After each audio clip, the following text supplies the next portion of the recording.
Gentlemen, I don't know if there's any time I just estimate to get you here at that time. So I apologize again, but we're ready to go. State has rested. Now we're going to move on to the defense's case. With that, Mr. Terry, first witness, please. Monal Batel.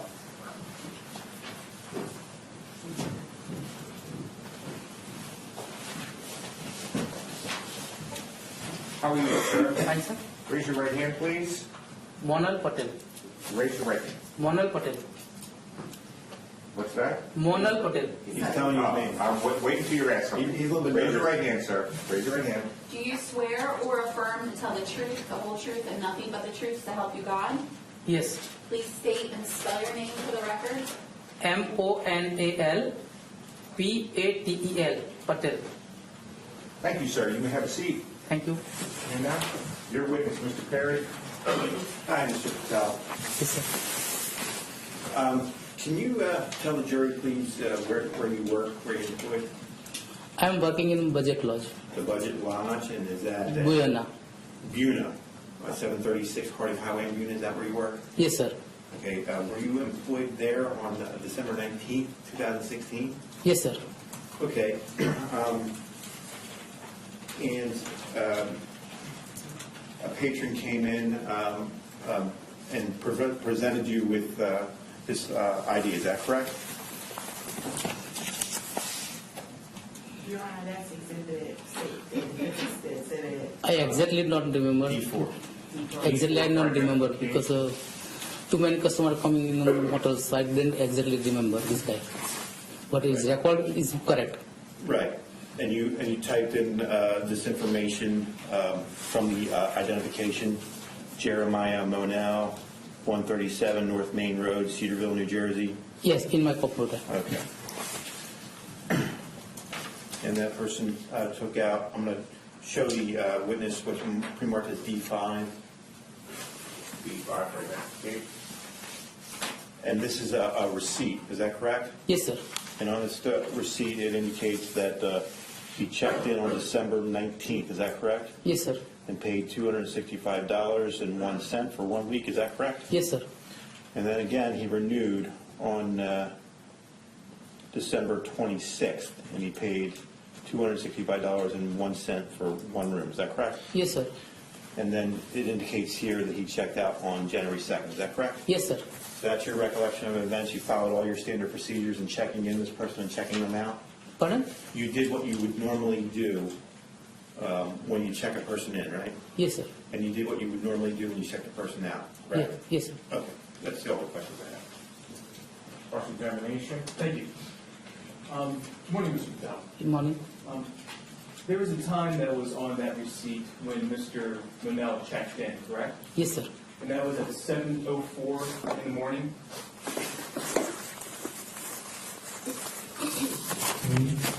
Hold on, Mr. President, can't do that. Sit down.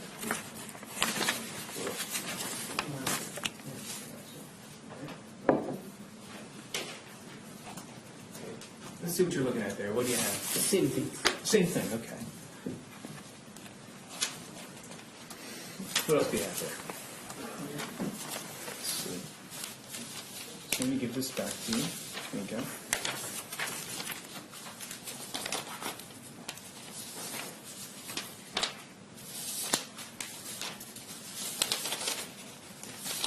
Okay, you can have all that back. Thanks.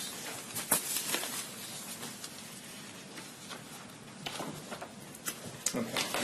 So on the third page of D4, there's a time that Mr. Monell checked in, right? I'm going to ask you to look at this right here, Yes. okay? What the defense just showed you. There's a time right there, right? That's 7:04 a.m.? Yes, sir. Okay. Thank you.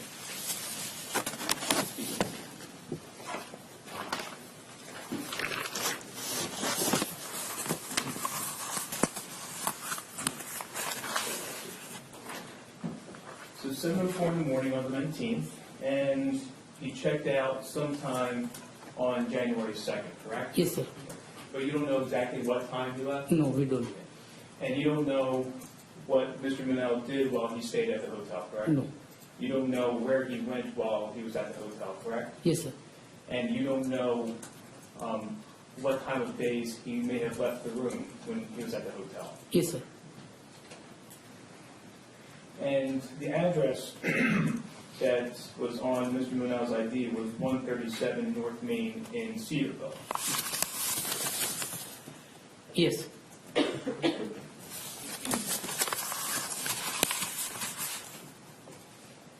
Sorry, can I see D4 again?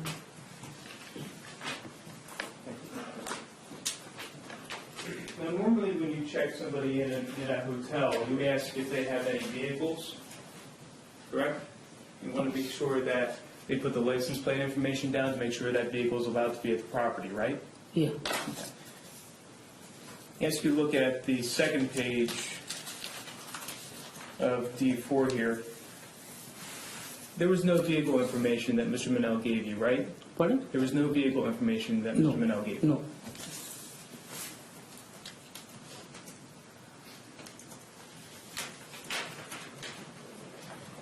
Mr. Patel, do you remember whether somebody from the state police came to talk to you back in 2017 and you gave them the same information?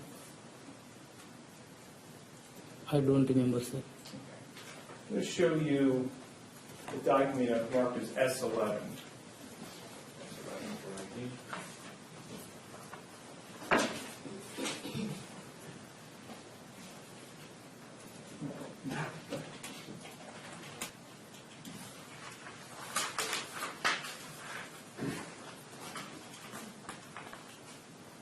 Mr. Patel, English is your second language, correct? Yes, sir. Can you read the English language? Not sure. You can't read it all? Not more. I'm going to ask you to try to look at something for me, okay? You recognize this as being your name right here? Yes, sir. Okay, and is that the address of Yes, sir. the motel? Yes, sir. Okay, and that's your date of birth, correct? Yes, sir. And that's the telephone number at the motel? Yes, sir. Okay. Do you remember telling the detective from the state police that Mr. Monell was wearing dirty Objection. clothes?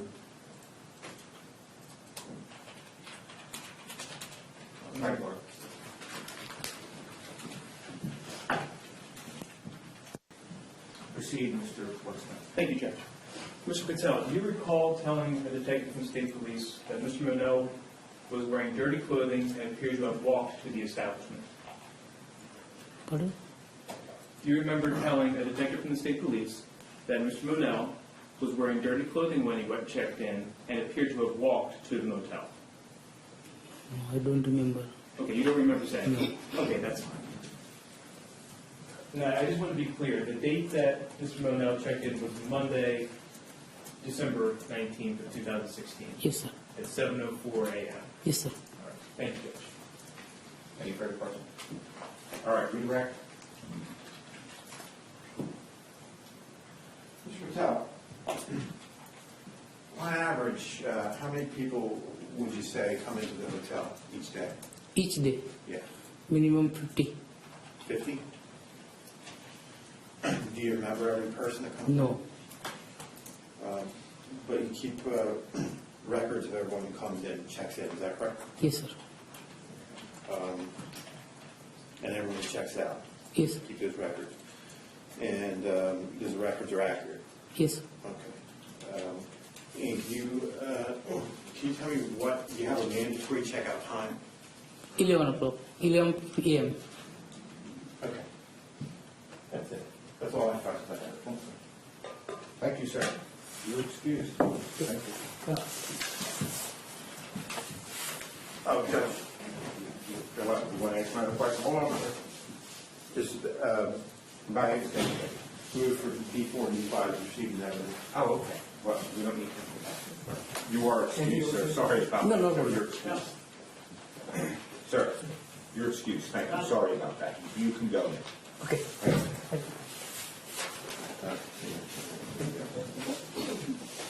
Any objection?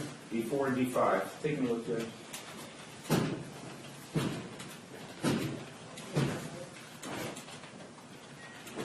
I think we're okay. In evidence. Thank you.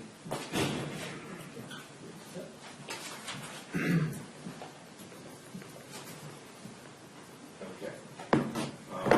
Can I see counsel here, please?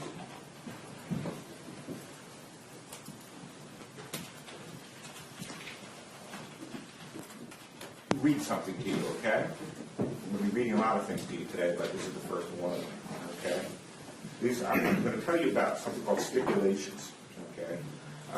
The parties have agreed to certain facts, and the jury should treat these facts as undisputed. That means the parties agree that the facts are true. As with all evidence, undisputed facts can be accepted or rejected by the jury in reaching a verdict. You understand? But these are the facts the parties are stipulating to. Under New Jersey law, marital property includes all property, both real and personal, which was legally and beneficially acquired by either of them during the marriage. The property at 7901 Raymond Drive in Commercial Township was purchased by Jeremiah Monell in 2014 while he and Tara O'Shea were legally married. Second stipulation is as follows. The distance from 7901 Raymond Drive in Laurel Lake, Commercial Township, to the Budget Lodge at 736 South Harding Highway, Route 40 in Buna, is approximately 16.7 miles via the shortest route. The distance from the Budget Lodge in Buna to Folsom Borough in Atlantic County is approximately 7.2 miles via the shortest route. And those are the stipulations. Do you understand? As I indicated, as with all evidence, undisputed facts can be accepted or rejected by the jury in reaching a verdict. Okay, those are the stipulations. Now, we're at that point in the trial when I call them fits and starts. We'll go a little bit, then we'll stop a little bit. We're going to take a 5-minute break now, okay? Don't go far. We'll be bringing you right back in, okay? So if you would please return to the deliberation room. This is a 5-minute break. By quarter after, I'm going to be bringing you back in. Thank you very much, and we'll see you in about 5 minutes. Seated, please. Mr. Perry, defense's next witness. Judge, we have no further witnesses. Defense rest? Defense rest. Okay, ladies and gentlemen, that concludes the presentation of evidence to you in this case. Next step is going to be the closing arguments of the attorneys, followed by my instructions to you on the law.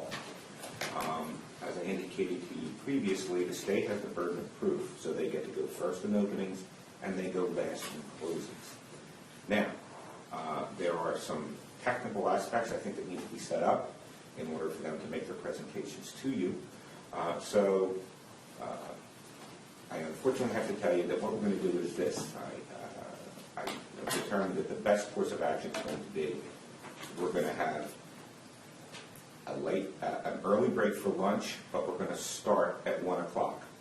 Okay, and I anticipate you're going to get your closing arguments from the attorneys, my instructions on the law, and then you're going to start your deliberations. Okay, so rather than get part of it started, then break for lunch and come back and do it again, we're just going to try to do it in one continuous motion this afternoon. Okay. Now, if you are still deliberating at the end of today, remember, as I instructed you previously, there's a possibility you may be on Friday to deliberate, okay? But we'll cross that bridge when we come to it, okay? So, unfortunately, you're going to have a really long early lunch, and we'll be back at 1 o'clock, okay? Remember, no discussions. Just because the evidence is finished, that doesn't mean you can have any conversations. Do you understand? Not until I tell you to begin to deliberate and I select the two of you who unfortunately are going to be our alternates, which one of those two I do not know yet, but there should be no discussions until then. Anybody should approach you. Remember, don't tell your fellow jurors. Instead, inform court personnel, sheriff's officer, my staff, and I'll deal with that issue, okay? No research on your cell phones, no cell phones in the deliberation room. We'll see you at 1 o'clock. Thank you.